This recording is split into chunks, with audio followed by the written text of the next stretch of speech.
Hello, welcome to our RecapPlus channel with me, Matthew. Today we will watch a recap movie called Sicario, Day of the Soldado, released in 2018. This is a spoiler content video. So please turn on the subtitle and let's start the story.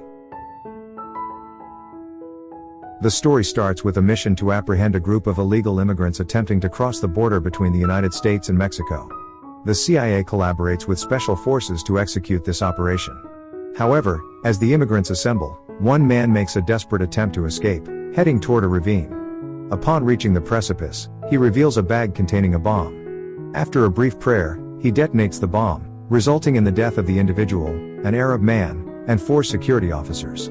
Consequently, the American government promptly deployed special forces to investigate this tragic incident. Simultaneously, a group of suspicious individuals enters a grocery store in Kansas City.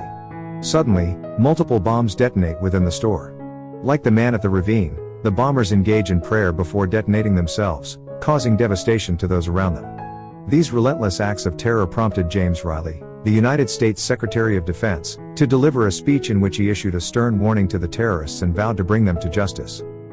Meanwhile, the formidable CIA agent Matt Graver is on a mission in the Gulf of Somalia with his team.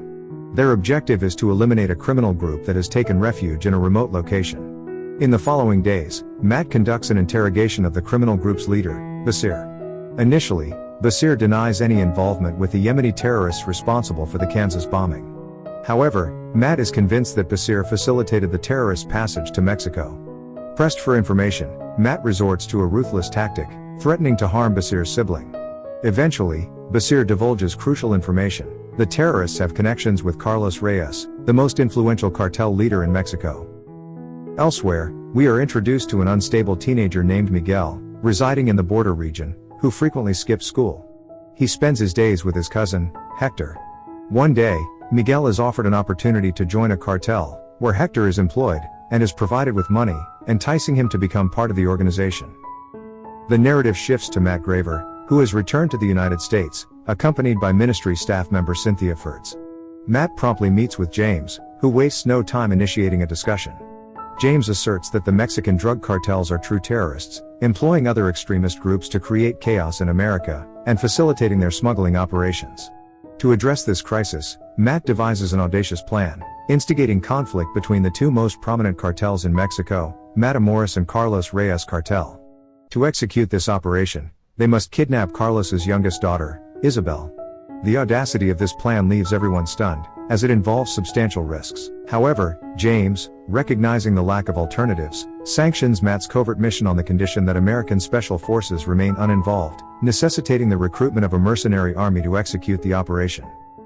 Under the cover of the night, Matt arranges a clandestine meeting with a third party named Troy to secure the services of mercenaries and procure the necessary weapons. Matt is willing to spare no expense, as all costs are to be covered by the ministry. Following this critical arrangement, Matt promptly departs for Bogotá to meet with his best friend, Alejandro, renowned as the most ruthless hitman in Latin America. Upon meeting, Matt reveals that their target this time is Carlos Reyes. Matt's motive for involving Alejandro in this mission is rooted in the fact that Carlos was implicated in the massacre of Alejandro's family. By eliminating Carlos Reyes, Alejandro seeks to exact his long-awaited revenge. To initiate this conflict, Alejandro decides to eliminate the lawyer representing the Matamoros cartel. Before executing the lawyer, Alejandro instructs him to wear his glasses, ensuring he can clearly see Alejandro's face. In a brutal act of violence, Alejandro ruthlessly guns down the lawyer. The news of this sadistic murder spreads rapidly, diverting public attention. While the public remains preoccupied with the news, Matt and his team continue their mission to abduct Isabel. Meanwhile, Isabel is still attending school, where her insolent behavior mirrors that of her father. Engaging in frequent conflicts with her classmates, Isabel has caused immense stress and exhaustion for her teachers. Despite the severity of the disruptions, the school dares not to expel Isabel due to her father's influence. Even when her actions result in injuries to her classmates, she remains untouched, sheltered by her father's power. Upon the school bell ringing, Isabel is promptly retrieved by her team of bodyguards. Unbeknownst to them, Matt Graver and his team have set their sights on Isabel. In a strategic move, Matt disables all communication signals in the vicinity and obstructs Isabel's car. Swiftly, Matt and his team abduct Isabel, securing her in their vehicle with her head covered. Simultaneously, Alejandro manipulates one of Isabel's bodyguards, posing as a member of the Matamoros cartel and persuading the guard to report this to Carlos Reyes. Matt maintains constant surveillance of Carlos' residence. In the vicinity, a shooting incident erupts, believed to be orchestrated by Carlos' henchmen. Matt swiftly directs the surveillance team to trace Carlos' whereabouts. While he remains occupied in the communication room, Alejandro ensures Isabel's safety by transporting her to a secure hideout. As Isabel is still unable to see his face, Alejandro instructs his men to confine her to a room. Alejandro continues his mission in the guise of an American police officer. He collaborates closely with the local police force, working in alignment with their procedures.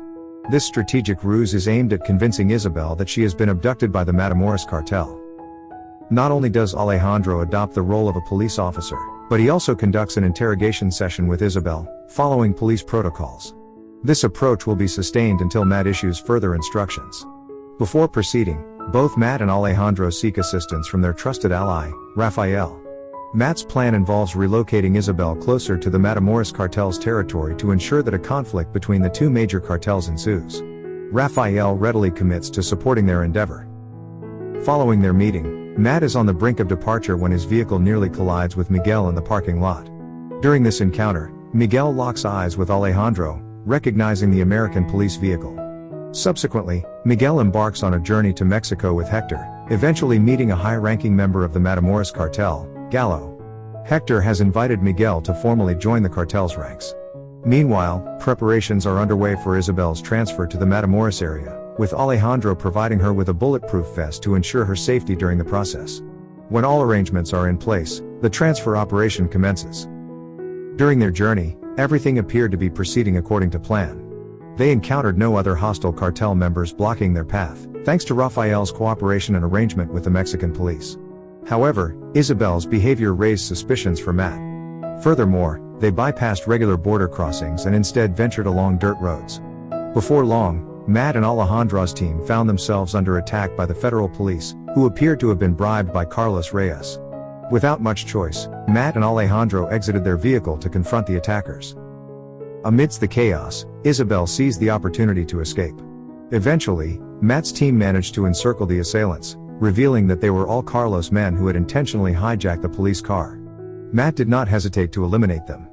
Following this encounter, Alejandro embarked on a search for Isabel, while Matt and his team planned to report the situation to headquarters. Before parting ways, Matt provided Alejandro with a tracking chip to assist him when needed. As Alejandro scoured the area for Isabel, Matt found himself once again confronted by a Mexican police car. Frustrated, he resorted to gunfire to clear the obstacle. Eventually, Matt and his team successfully returned to the United States. On the other hand, Isabel sought help from a passerby on a deserted road, only to discover that the driver was one of her father's subordinates. Despite being forced, Isabel refused to return home, prompting Alejandro to immobilize the man. He then took control of the vehicle and transported Isabel to a secure location. By this point, Isabel had realized that Alejandro was the one behind her abduction. Meanwhile, the scene shifted to a military base where Matt and Cynthia engaged in a heated argument. Matt was incensed because their operation had been abruptly cancelled by the ministry. The cancellation occurred because Matt's team had killed a Mexican policeman, leading to national media coverage and leaving the government with no alternative but to terminate the mission. To salvage the situation, and unaware of the mission's cancellation, Alejandro remained in Mexico with Isabel. Battling the scorching heat, they decided to seek assistance from local residents. Shortly thereafter, they encountered Angel, a kind-hearted deaf man. Thankfully, Alejandro was proficient in sign language, allowing them to communicate effectively. Angel perceived Alejandro as a good person, unaware of the circumstances surrounding their presence in the area. Simultaneously, the ministry convened an emergency meeting attended by Matt, Cynthia, and Steve Forsing, Matt's assistant. During this meeting, the decision was made to immediately apprehend Isabel, as she was a crucial witness to the earlier shooting incident. However, Cynthia assumed command of this mission, leading to her immediate order for Matt and his team to locate Isabel using the activated tracking device. Matt, however, harbored reservations and was unwilling to disrupt Alejandro's mission of revenge. Killing Isabel would prevent his best friend from achieving closure. Elsewhere, Isabel enjoyed a meal prepared by Angel and his wife. Meanwhile, Alejandro received an unexpected contact from Matt, instructing him to eliminate Isabel. Alejandro staunchly refused, as his primary objective remained the assassination of Carlos Reyes. On another front, the Matamoros cartel covertly organized the smuggling of illegal immigrants, designating Miguel as their guide. This mission marked Miguel's first assignment since joining the cartel. After traversing rugged terrain, including bushes and rivers, the group of illegal immigrants reached their destination. From this point, they would continue their journey in a freight truck. While Alejandro concentrated on his preparations for crossing the border to confront Carlos Reyes, Isabel suddenly disclosed her knowledge of his true identity. She also revealed that she was aware of her father's involvement as the mastermind behind the massacre of Alejandro's family. However, she harbored no intentions of defending her father. Instead, Isabel expressed a desire to assist Alejandro. To accomplish this, she underwent a disguise, cutting her hair and adopting the alias Karina. Without further delay, Alejandro and Isabel set off for the border. In addition to this, Alejandro activated the tracking chip concealed in Isabel's shoes, confident that Matt would come to his aid. Shortly thereafter, Alejandro and Isabel reached an illegal immigrant checkpoint, which was controlled by the Matamoros cartel. In a different location, Matt and his team made preparations to journey to Alejandro's location via helicopter to avoid detection by the Mexican police. A brief exchange occurred between Alejandro and Hector, during which payment of $1,000 was handed over.